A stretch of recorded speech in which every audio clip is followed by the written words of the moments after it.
Hello, আসসালামু আলাইকুম। আমি মোহাম্মদ তাবিদ হাসান অনিক। তো আমি চলে এসেছি তোমাদের মধ্যে। আজকে যে জিনিসটা বলবো সেটা হচ্ছে অর্থাৎ দেখেই বুঝতে পারছো আজকে যে জিনিসটা বলবো সেটা হচ্ছে আমাদের ছত্রাক নিয়ে।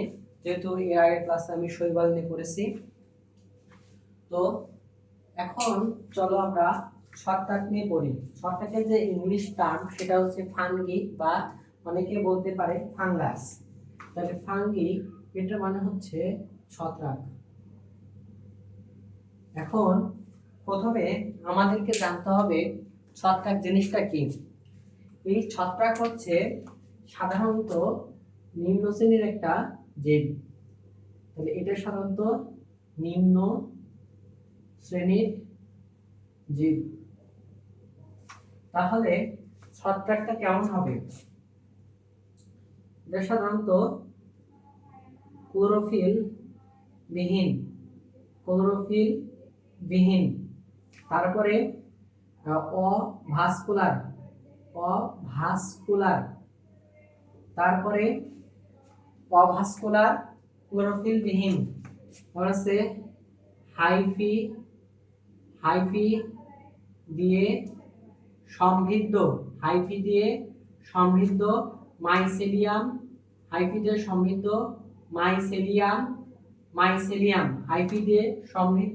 মাইসেলিয়াম, তারপর আছে এরা এরা কি এরা হেটারোট্রফিক, হেটারোট্রফিক। তাহলে এরা হেটারোট্রফিক। তারপরে আছে কি সাধারণত এরা হেটারোট্রফিক। তারপরে এরা সাধারণত কি করতে পারে ভালো, এরা হেটারোট্রফিক। হ্যাঁ, এরা সাধারণত সুকেন্দ্রিক। তারপরে মৃতজীবী, এরা কি মৃতজীবী, সাধারণত এভাবে না, এরা সাধারণত মৃতজীবী। তারপরে আছে সুকেন্দ্রিক। তারপরে এরা সাধারণত শোষণ প্রক্রিয়ায়, এরা কি করে শোষণ প্রক্রিয়ায় খাদ্য কি করে খাদ্য গ্রহণ করে। আচ্ছা, এই যে ছত্রাক, এই ছত্রাক নিয়ে যেখানে আলোচনা বা স্টাডি করা হবে সেটাকে বলা হয় থাকে মাইকোলজি। আর শৈবাল নিয়ে যেখানে আলোচনা করা হবে সেটাকে বলা হচ্ছে একটা মাইকোলজি, একটা হচ্ছে ফাইকোলজি।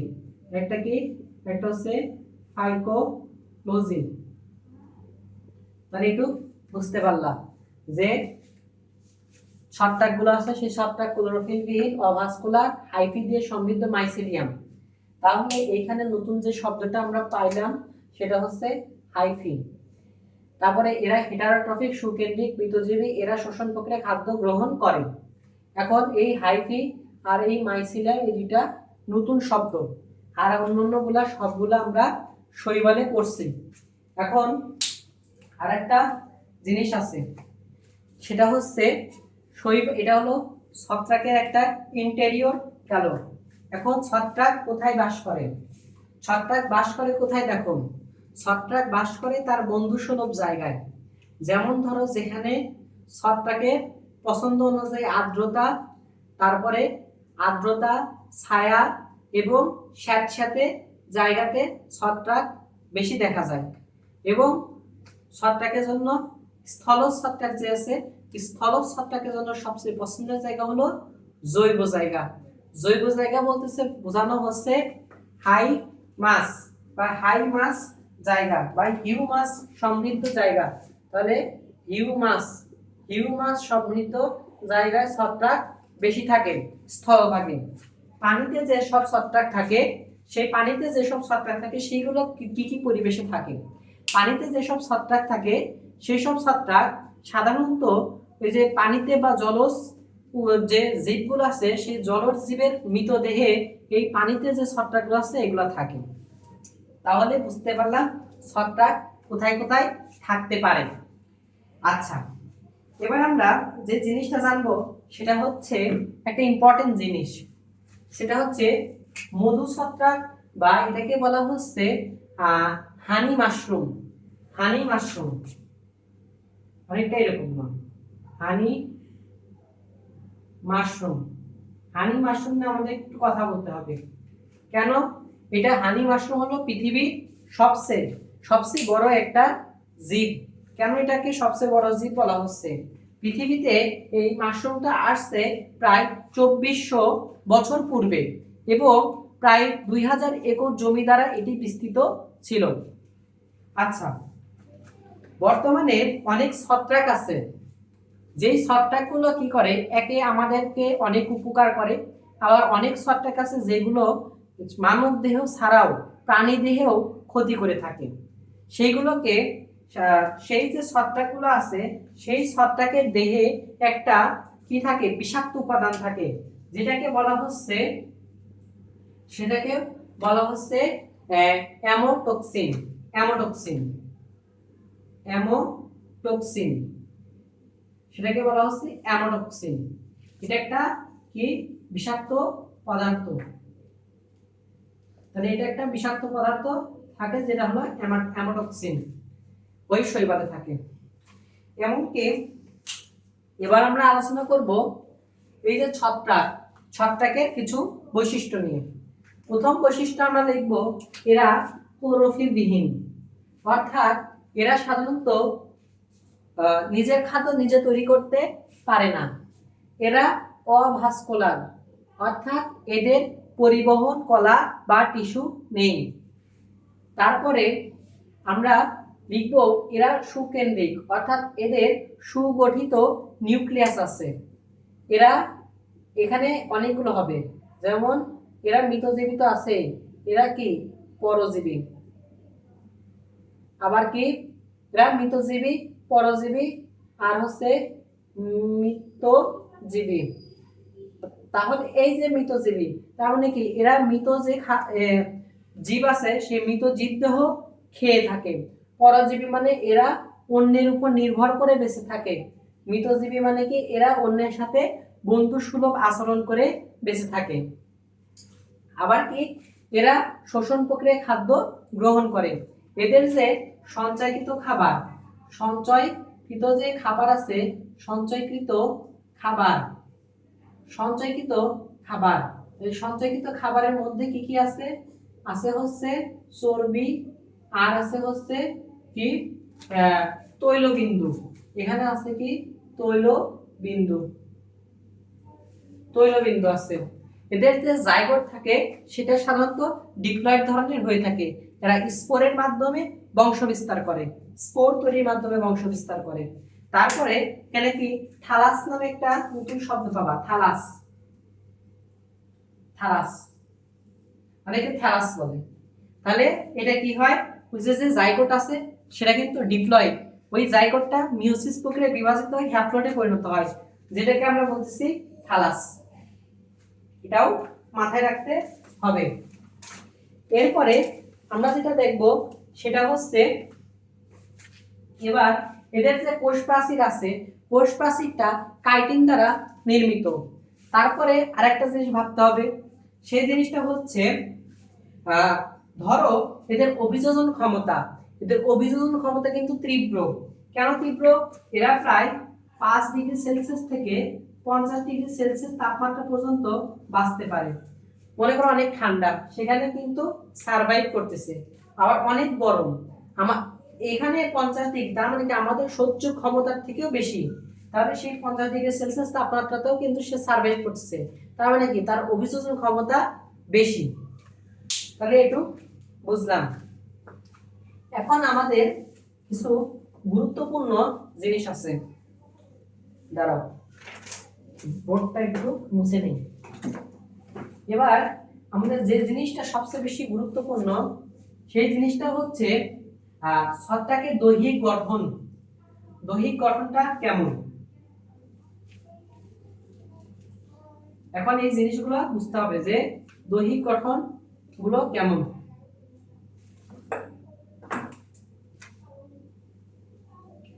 তাহলে দেখো প্রথমে আমরা এখান থেকে লিখি দৈহিক গঠন।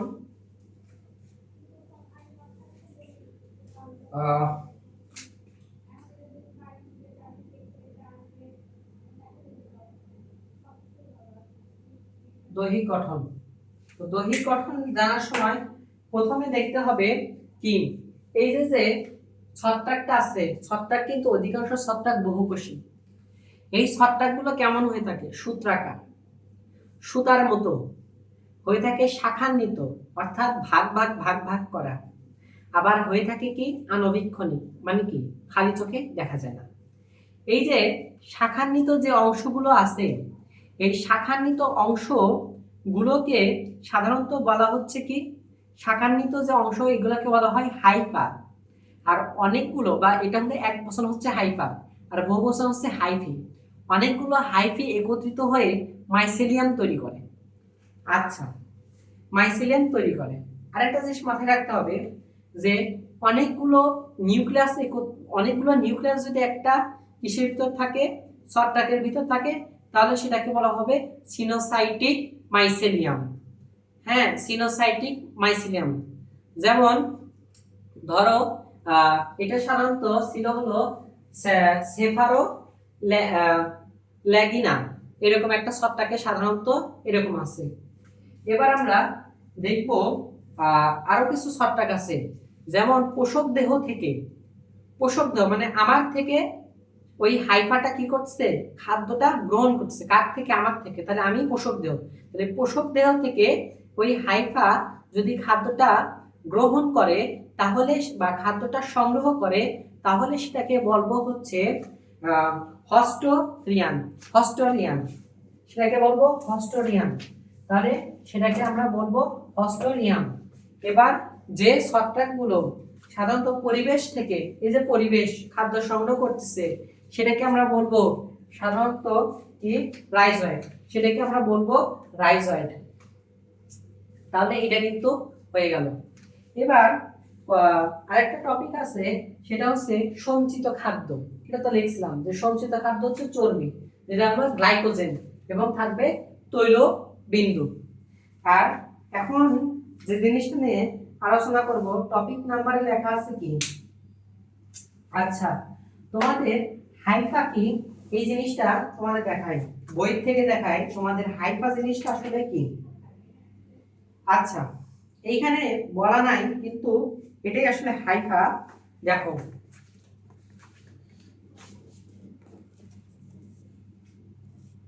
এই যে যে জিনিসটা আছে, এখানে অনেকগুলো ভাগ আছে, যেমন এইটা এখান থেকে চলে গেছে, তারপরে এইটা এই জায়গাতে চলে গেছে, এইখানে অনেকগুলো ভাগ আছে।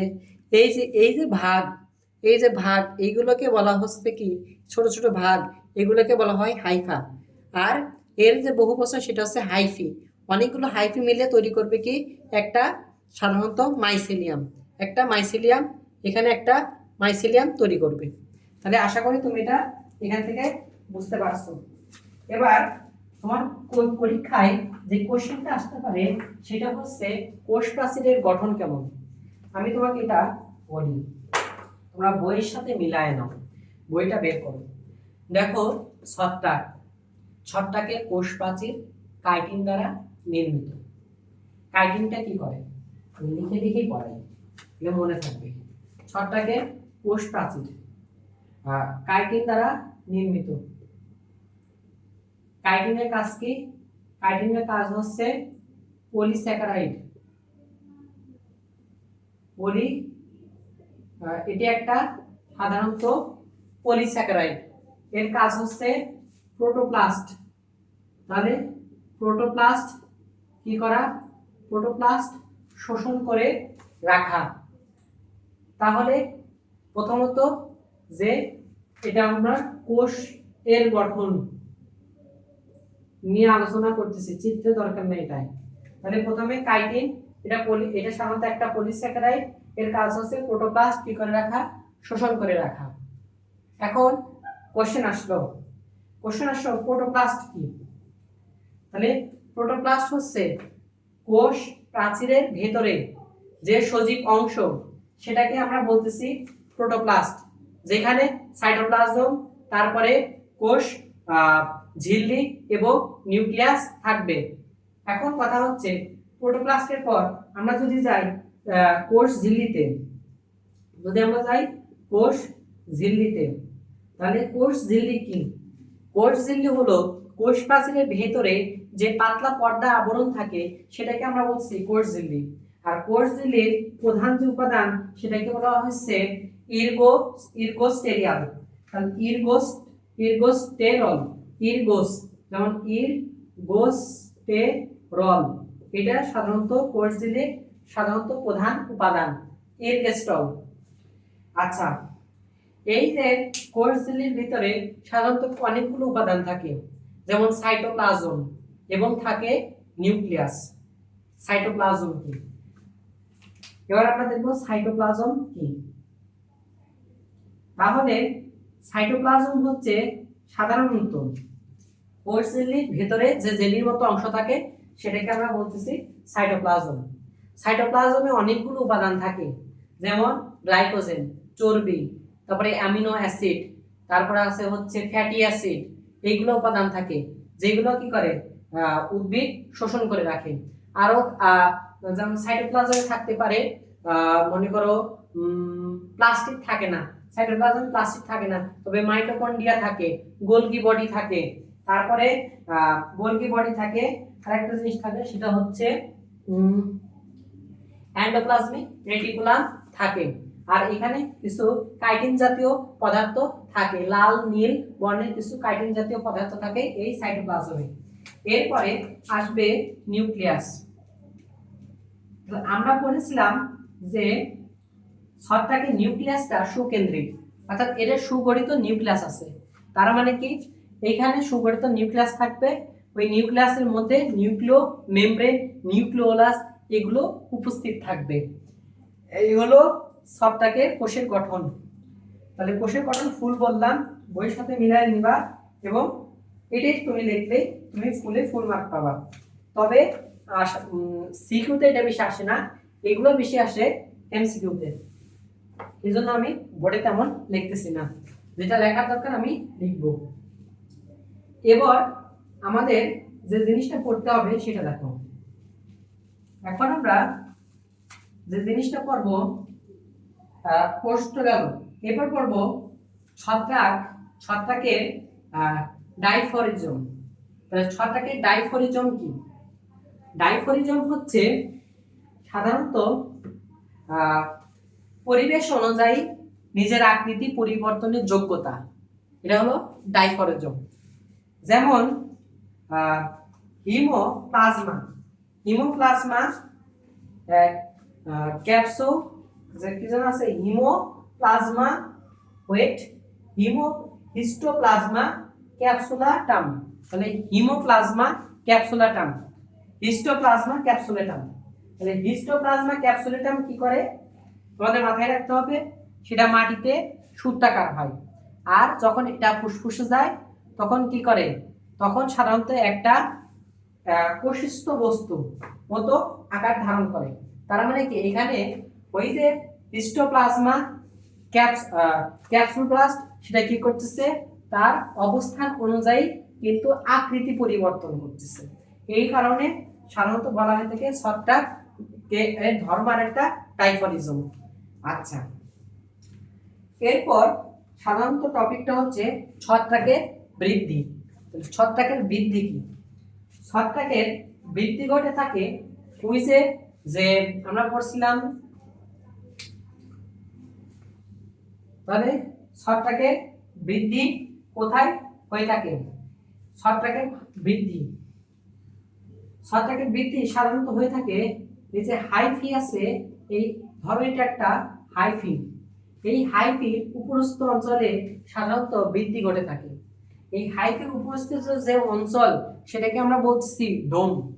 তাহলে এই ডোমে কি হয়, এই ডোমে সাধারণত ভেসিকল গুলো জড়ো হয়, জড়ো হয়ে সেখানে কোষ প্রাচীর এবং কোষ ঝিল্লির বিভাজন ঘটে। এবং এই যে হাইফি আছে সেই হাইফি কি হয়, বিভাজিত হতে হতে বৃদ্ধি ঘটে, বা এভাবে ছত্রাকের বৃদ্ধি হয়। কারণ হাইফির এই উপরিভাগেই সাধারণত কোষস্থ বিভিন্ন কার্যাবলী এই হাইফির ডোম অঞ্চলেই ঘটে থাকে। এরপরে আমরা আলোচনা করব ছত্রাকের জনন নিয়ে। আসলে আমি এতক্ষণ যে কোশ্চেনগুলোর কথা বলছি একটাও তোমার সিকিউতে আসার মতো না, এই কারণে এমসিকিউ দেখে আমি এগুলো মুখে বলে যাচ্ছি। যেটা লাস্টে একটা টপিক আছে ওই টপিকটা ইনশাল্লাহ সিকিউতে আসার মতো। তো আমি এখন যে জিনিসটা নিয়ে আলোচনা করব সেটা হচ্ছে ছত্রাকের জনন প্রক্রিয়া। তাহলে ছত্রাকের জনন হতে পারে তিনটা প্রক্রিয়ার মাধ্যমে, ঠিক শৈবালের মতো, অঙ্গজ, অযৌন, যৌন।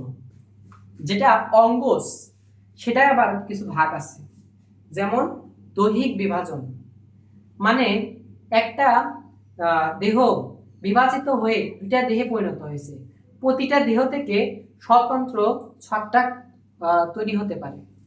আর একটা আছে দ্বিবিভাজন, মানে কোনো একটা বিশেষ প্রক্রিয়া ছাড়াই একটি কোষ থেকে দুটি অপত্য কোষ তৈরি হয়েছে, প্রতিটি কোষ থেকে স্বতন্ত্র ছত্রাক তৈরি হবে।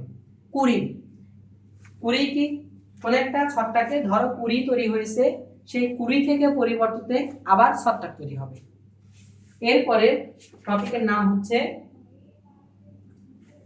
এরপরে হচ্ছে সাধারণত অযৌন জনন লেখা। অযৌন জনন, অযৌন জনন সাধারণত যেখান থেকে স্পোর তৈরি হয় সেটাকে বলা হয় স্পোরঞ্জিয়াম কোষ। এখন স্পোরঞ্জিয়াম কোষ থেকে দুই ধরনের কোষ তৈরি, স্পোর তৈরি হতে পারে, একটা জুওস্পোর, একটা হচ্ছে ওটা পড়ছিলাম হচ্ছে একটা চলাচল করতে পারে অ্যাপ্ল্যানোস্পোর।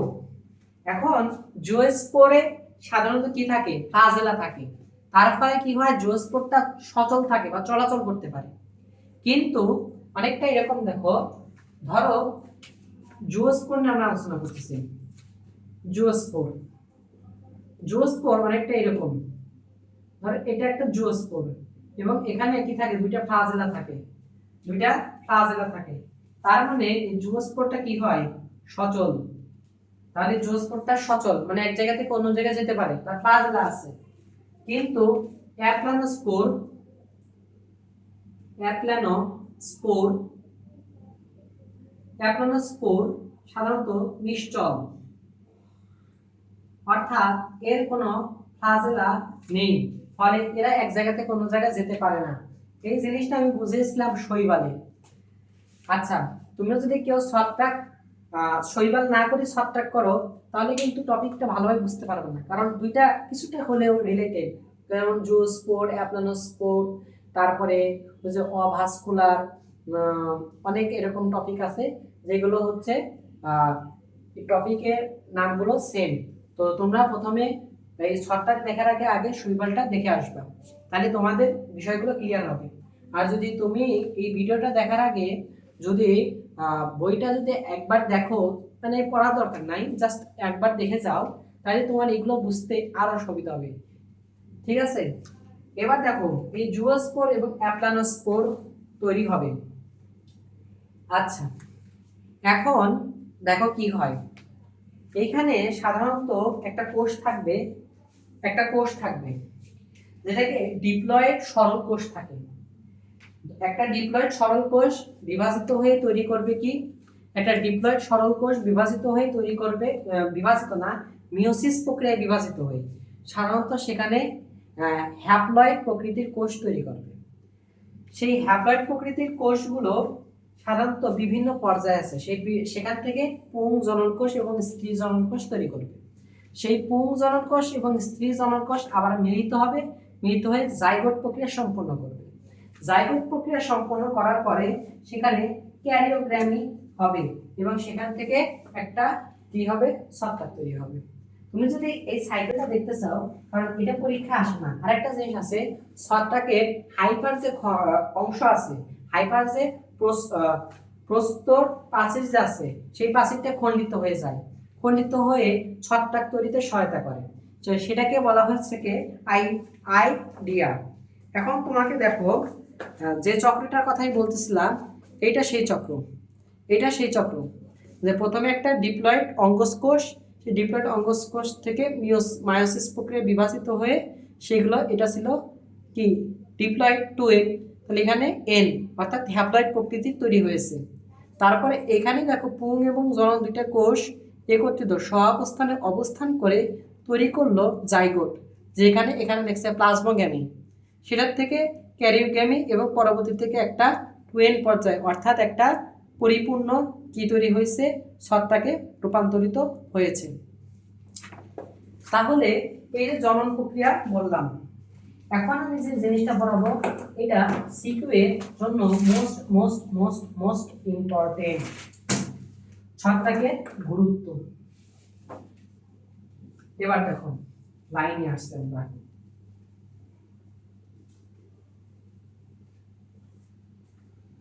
ছত্রাকের গুরুত্ব।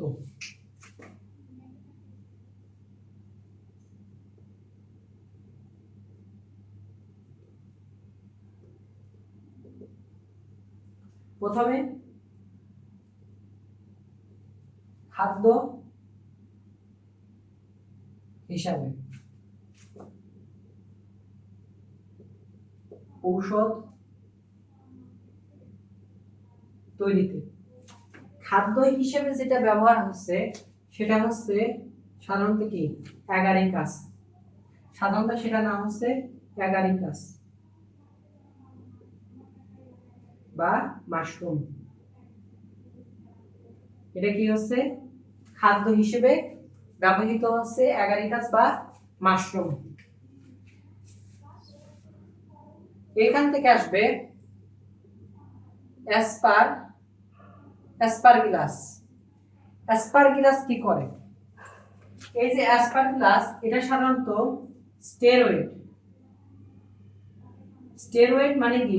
স্টেরয়েড জাতীয় ওষুধ যেগুলো ব্যথা নিরাময় করে, যেমন আর্থাইটিস।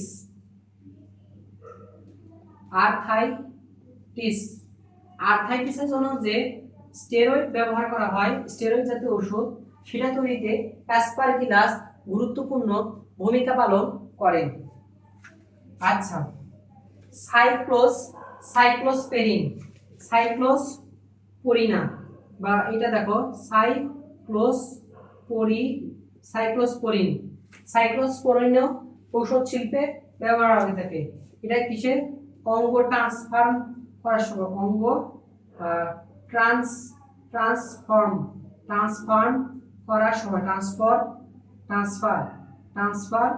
করার জন্য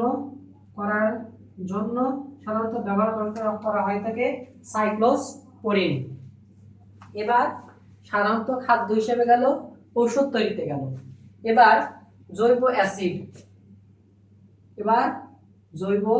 অ্যাসিড। তাহলে এই যে জৈব অ্যাসিড তৈরিতে ব্যবহার হয়ে থাকে অ্যাসপারগিলাস।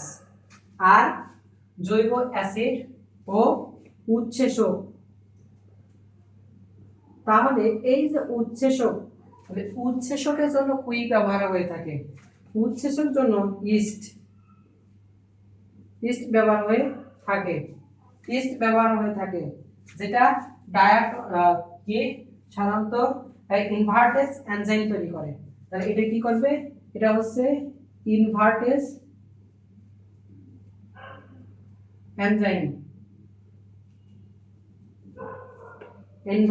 এনজাইম তৈরি করবে। তার মানে এখান থেকে ছত্রাকের গুরুত্ব আরো আছে, যেমন পরিবেশ দূষণ রোধে কাজ করে, দূষিত পদার্থ শোষণ করে নেয় ছত্রাক। এরপর আছে হরমোন।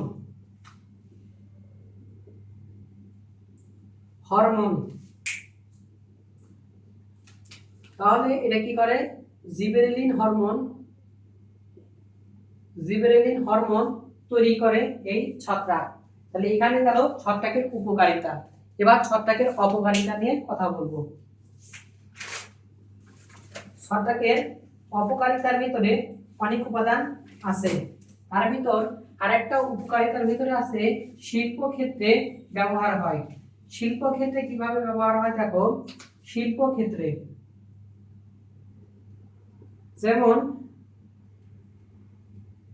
ভিটামিন বি ও সি, তারপর আছে পাউরুটি। এই যে ভিটামিন সি এইখানে ব্যবহার হয়ে থাকে ইস্ট, আর পাউরুটি ফলানোর কাজে ব্যবহার হয়ে থাকে ইস্ট। তাহলে এই দুটো জিনিসই কিন্তু ব্যবহার হচ্ছে। আবার ইস্টটা ব্যবহার হচ্ছে কি দই তৈরিতে, ব্যাকটেরিয়া, দইটা না, দইবার। এবার অপকারিতা নিয়ে আলোচনা করব। অপকারিতার ভিতর কিছু টপিক আছে। কি কি টপিক? যেমন খাদ্য পচন, তারপরে আছে মানব দেহে বিভিন্ন রোগ, মাছের দেহে রোগ, তারপর উদ্ভিদের রোগ, কাগজ তৈরি, কাগজ বিনষ্টকরণে। দেখো প্রথমে আছে খাদ্য, খাদ্য পচন। খাদ্য পচনে সাধারণত কাজ করে কি? কাজ করে হচ্ছে অ্যাসপারগিলাস। সাধারণত এরা কি করে? খাদ্যকে নষ্ট করে ফেলে। তাহলে খাদ্যকে নষ্ট করে বা খাদ্য পচনে সাহায্য করে অ্যাসপারগিলাস।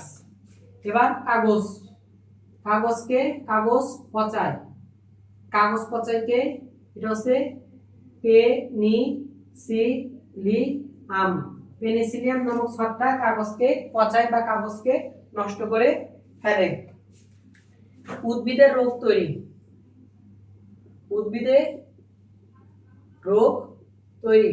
উদ্ভিদের রোগ তৈরি করে দুইটা, একটা হচ্ছে আলুতে রোগ তৈরি করে আর একটা ধানে রোগ তৈরি করে এই ছত্রাক। আবার কি করে? মাছের দেহে রোগ সৃষ্টি করে, আমরা অনেকে বলি যে মাছের পুকুরের পানিতে মাছে কি হয়েছে? ফাঙ্গাস হয়েছে। সেটার কারণ হচ্ছে এই ছত্রাক। এখন মানব দেহে বা কাপড় বা চামড়া বা কাপড় ও চামড়া পচাতে সাহায্য করে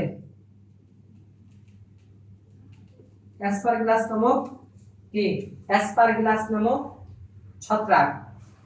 এবার সাধারণত কাজ হবে মানব দেহে।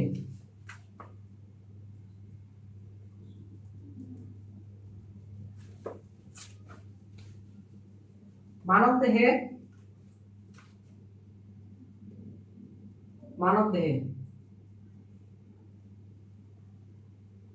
দেখো জাইগোমাইকোসিস, ব্রঙ্কোমাইকোসিস, ক্যান্ডিডিয়াস। তাহলে এই যে জাইগোমাইকোসিস, ব্রঙ্কোমাইকোসিস, ক্যান্ডিডিয়া, তাহলে এটা কি করে? ফুসফুসের ক্ষতি করে বা ফুসফুসের ক্ষতি করে। এটা কি করে? এটা হচ্ছে মস্তিষ্ক গলবিল বা শ্বাসজনিত, মস্তিষ্ক আর হচ্ছে শ্বাসজনিত রোগ সৃষ্টি করে। আর আছে ক্যান্ডিডিয়াস, সাধারণত মুখ, নাক এগুলোর ক্ষতি করে থাকে। তাহলে এই হলো ছত্রাকের গুরুত্ব, উপকারী এবং অপকারী দিক। তুমি যদি এইগুলো লিখতে পারো তাহলে তোমাকে কত দেওয়া হবে? 4.5 দেওয়া হবে। তাহলে এইটাই একটা সিকিউ। আর শৈবালের কিন্তু যেগুলো আমি পড়াইছি সবগুলোই সিকিউ, তার মানে ছত্রাকে এটা ইম্পর্টেন্ট। আচ্ছা, কালকে আমরা যে জিনিসটা নিয়ে আলোচনা করব সেটা হচ্ছে এই অ্যাসপারগিলাস নাকি অ্যাগারিকাস। দেখি কোনটা আছে। তাহলে এরপরে যেটা নিয়ে আমরা আলোচনা করব সেটা আছে অ্যাগারিকাস। অ্যাগারিকাস জিনিসটা কি? একটা ব্যাঙের ছাতা। আমরা ছোটবেলায় যেটাকে বলতাম ব্যাঙের ছাতা, বা এটাকে অনেকটা মাশরুম। এই মাশরুম নিয়ে কালকে আমরা আলোচনা করব। আর এখানে কিছু জিনিস আছে, যেমন অনেকগুলো রোগের নাম আছে, রোগগুলো পড়তে হবে, কারণ আমাদের আরেকটা দিন লাগবে। তাহলে প্রথমে অ্যাগারিকাস, তারপরে কিছু রোগের নাম আছে। আচ্ছা, এই অ্যাগারিকাসটা দেখতে কেমন? ব্যাঙের ছাতার মতো। আচ্ছা, অ্যাগারিকাস না আমি তোমার সাথে পরে কথা বলবো। তাহলে আজকে ক্লাসটা ছিল এই পর্যন্ত। আমাদের ছত্রাক সম্পর্কে জানা শেষ আর শৈবাল সম্পর্কে জানা শেষ। আমাদের আরো কিছু টপিক বাদ আছে, যেমন অ্যাগারিকাস এবং ছত্রাক এবং শৈবাল জনিত কিছু রোগ, এবং সেই রোগগুলো সম্পর্কে ডিটেলস আলোচনা করতে হবে, কারণ ওইগুলো সিকিউতে আসে। তো আজকে ক্লাস ছিল এই পর্যন্ত। কারণ ছত্রাকের ক্লাসটা এমন কেন হলো? সব ক্লাসে তো অনেক চিত্র আছে, অনেক লেখা করাই। এই ক্লাসটি কেন এমন হলো? কারণ এই ক্লাসে তেমন এই এই যে পার্টটা পড়ালাম, এখানে শুধুমাত্র এই একটা এমসিকিউ পার্ট, কিন্তু অন্য যেগুলো এমসিকিউ পার্ট ছিল ওগুলো এমসিকিউ পার্ট ছিল, এই জন্য মুখে বলে গেছি। আমি যেগুলো কথা বলছি তুমি যদি খাতায় নোট ডাউন করো এবং বইয়ের সাথে মিলিয়ে পড়ো, দেখবা তোমার 80% পড়া ওখানে কমপ্লিট। কারণ আমি যেগুলো বলছি এগুলোই বলতে আছে, আর আমি যেগুলো বলছি সেগুলো তোমাকে বুঝিয়ে বুঝিয়ে বলার চেষ্টা করছি। ইনশাল্লাহ নেক্সট ভিডিওতে তুমি সিকিউ এর জন্য যেগুলো ইম্পর্টেন্ট সেগুলো পাবা। আর মেবি আর একটা ক্লাস করলে আমাদের এই অধ্যায়টা ফিল ভাবে কমপ্লিট হবে, এবং এই অধ্যায়ের যে প্লেলিস্ট সেটা আমি ইনশাল্লাহ ভালোভাবে দিয়ে দেবো। আর তোমরা যারা ব্লাড চ্যাপ্টারটি ভালো করনি, তুমি ব্লাড চ্যাপ্টারটা দেখতে পারো।